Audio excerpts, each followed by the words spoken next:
Welcome to Story Station, Episode 8. In this episode, you can listen to 3 South American stories. The first story is titled, Why the Tiger and the Stag Fear Each Other. Listen to this fun story to find out the real reason why the tiger and the stag fear each other. The second story is titled, How the Rabbit Lost His Tail. Did you ever wonder why the rabbit doesn't have a tail? Listen to this story to find out. The third story is titled, The Rabbit Throws Out His Sandal. The rabbit has always been clever. Listen to the story to see how he uses his cleverness to save his life and deceive the other animals once again. Hope you enjoy it! Today I will read a South American story called Why the Tiger and the Stag Fear Each Other. Once upon a time, there was a large, handsome stag with great branching horns. One day he said to himself, I'm tired of having no home of my own, and of just living everywhere. I shall build me a house. He searched on every hill, in every valley, by every stream, and under all the trees for a suitable place. At last he found one that was just right. It was not too high, nor too low. Not too near a stream, and not too far away from one. Not under too thick trees, and not away from the trees out under the hot sun. I'm going to build my house here, he said, and he began to clear a place for it at once. He worked all day, and did not go away till night. Now in that same country there lived a large, handsome tiger, with sharp, sharp teeth, and bright, cruel eyes. One day the tiger said to himself, I'm tired of having no home of my own, or of just living around anywhere. I shall build me a house. Accordingly, the tiger searched for a place to build his house. He searched on every hill, in every valley, by every stream, and under all the trees. At last he found a place which was just right. It was not too high, nor too low, not too near a stream, and not too far away from one. Not under too thick trees, and yet not away from the trees out in the hot sun. The tiger said to himself, I'm going to build my house here. The place is all ready for me, for there isn't very much underbrush here. He began at once and finished clearing the place. Then it became daylight and went away. At daylight the stag came back to do more work on his new house. He said, when he looked at the clearing, somebody is helping me. The place is cleared and ready for me to build the foundation. He began to work at once and worked all day. At night, when the foundation was laid, he went away. At night, the tiger came to work at his new house. He said when he looked at it, somebody is helping me. The foundations of my house are all laid. He began to work at once and built the sides of the house. He worked all night and went away at daybreak, leaving the house with sides completed. There was a big door and a funny little window in the side. At daybreak the stag came back to work on his house. When he saw it he rubbed his eyes, for he thought that he must be dreaming. The sides of the house were completed, with a big door and a funny little window. Somebody must surely be helping me, he said to himself, as he began to work to put on the roof. He worked hard all day, and when the sun went down, there was a roof of dried grass on the house. I can sleep in my own house tonight, he said. He made his bed in the corner, and was soon sound asleep. At night, the tiger came back to work on his new house. When he saw it, he rubbed his eyes, for he thought that he must be dreaming. There was a roof of dried grass on the house. Somebody must surely be helping me, he said to himself, as he entered the door. The first thing he saw when he entered the door was the stag sound asleep in his bed in the corner. Who are you, and what are you doing in my house? He said in his deepest voice. The stag woke up with a start. Who are you, and what are you doing in my house? Said the stag in his deepest voice. It's not your house, it is mine. I built it myself, said the tiger. It is my house, said the stag. I built it myself. I made the clearing for the house, said the tiger. I built the sides and made the door and the window. I started the clearing, said the stag. I laid the foundations, and I put on the roof of dried grass. The stag and the tiger quarreled all night about whose house it was. At daybreak they decided that they would live together there. The next night the tiger said to the stag, "I'm going hunting. Get the water and have the wood ready for the fire. I shall be almost famished when I return." The stag got the wood and the water ready. After a while the tiger came back.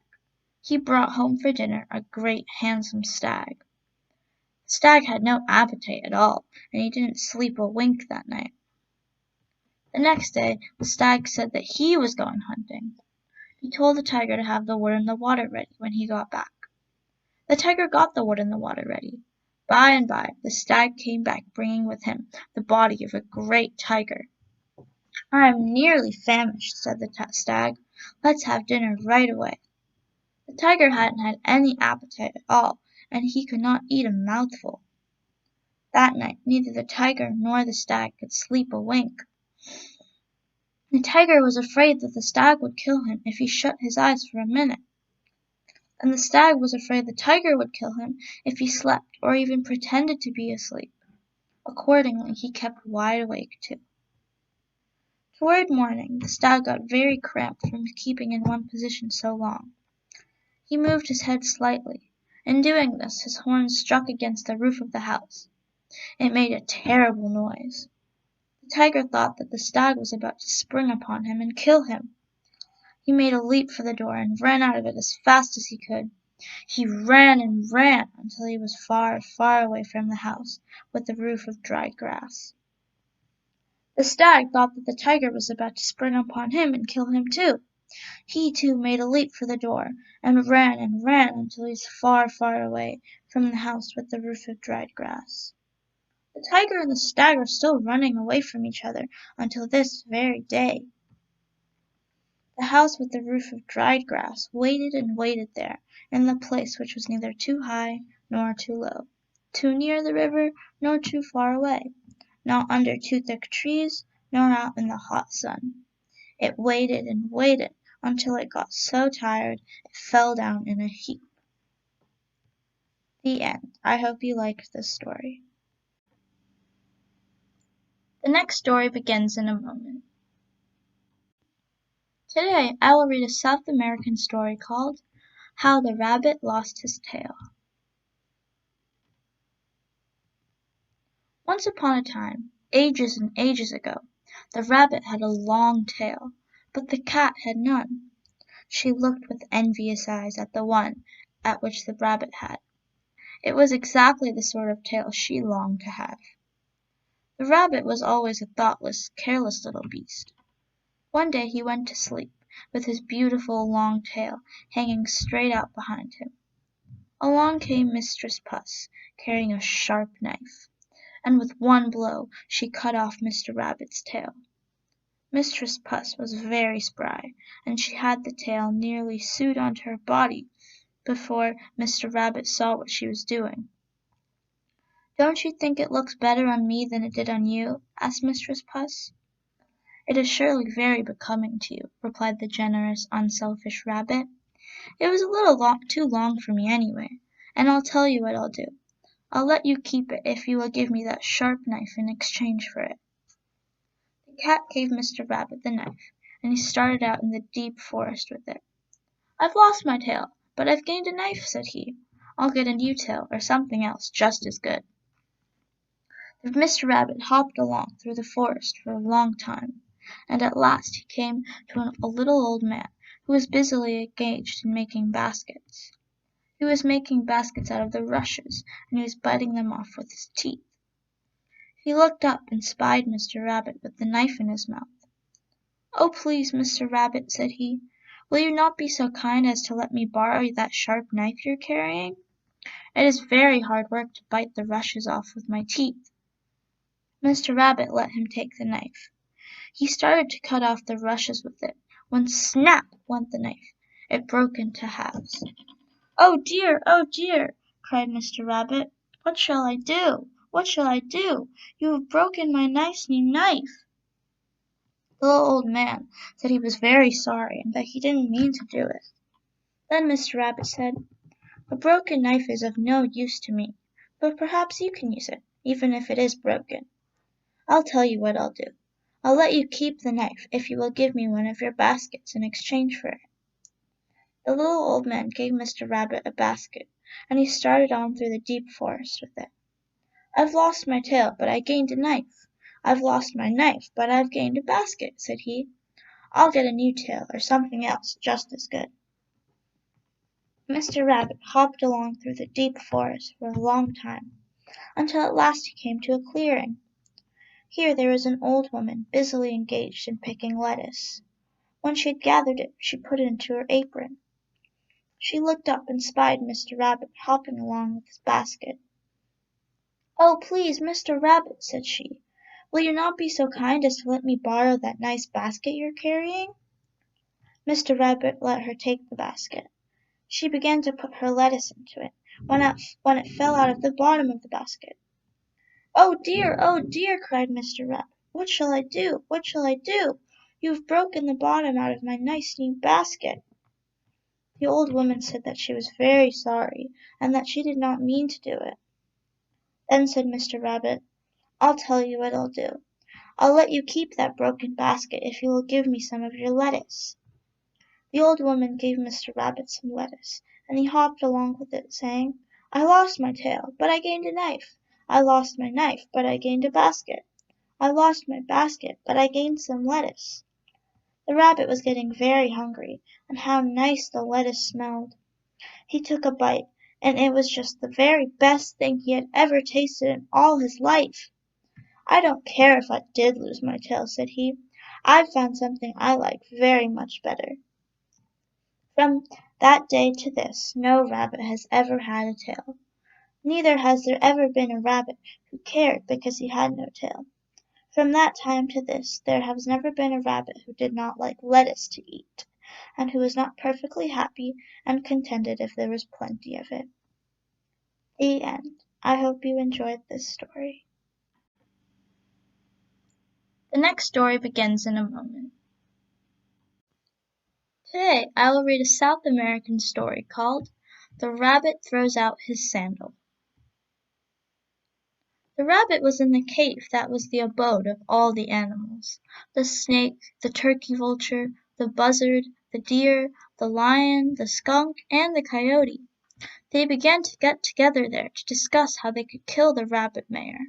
The rabbit is often called the mayor. But the rabbit mayor was very clever, and was looking for a way to escape. They began to keep watch on him in that house, because they intended to kill him. But they were not able to kill him as they had planned.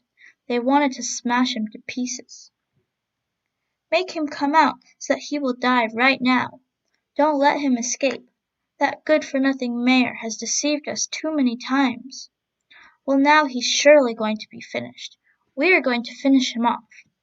Be on your guard and don't let him get away. When he comes out of the cave, we are going to smash him to pieces, for there's a lot of us. Pity him. Compared to all of us, he is nothing. We are many against one. I hope now he's going to pay for all the crimes he has committed against us. That's why he must die now. You, turkey vulture, go and watch for him to come out, and you, deer, go right after him. Since you can run as fast as the mayor, you'll be able to catch up with him. Be on guard, all of you." "All right," they said. "Snake, you look to see when he comes out, and we'll all pile on top of him. You, Snake, call him." "Come on out, hurry," said the townspeople. "Wait," said the rabbit, "I'm taking off my sandal." "But hurry," said the snake. "Wait, I'm coming out. Wait for me there, I'm coming out." "Well, hurry," said the townspeople. "All right," said the rabbit, "I'm coming out now. Please catch my sandal, I beg you." The townspeople answered, "Catch his sandal. Throw it over there. It's not as if it were your father's sandal, that you're obliged to carry it." "All right, mayor, throw out your sandal." And the turkey vulture caught the sandal. He gave it to the deer, and the deer threw it away, as they thought that it was the rabbit's sandal. They were all shouting in the cave. They didn't know that it was the mayor they had thrown away. "Come on out," shouted the snake into the cave. "Come out right away. When they realized that he wasn't answering them, they were sad. They sent the snake into the cave, and the snake shouted, "He's not here! He's not here! Throw it far away!" "He's not here! He's not here! He came out," said the snake. "He's not here. Maybe it was him we threw." "Did you notice if it was his sandal that you threw away?" the lion asked the deer. "Come on out, snake." All right, the snake came out. Afterwards they began to kill each other on account of the mayor rabbit. He managed to go free, and when he was far away he laughed at them. "Some day you'll pay for the crimes you committed against me, the mayor. You wanted to kill me, but you weren't able to. Just wait and see what's going to happen to you later on." The end. I hope you liked this story.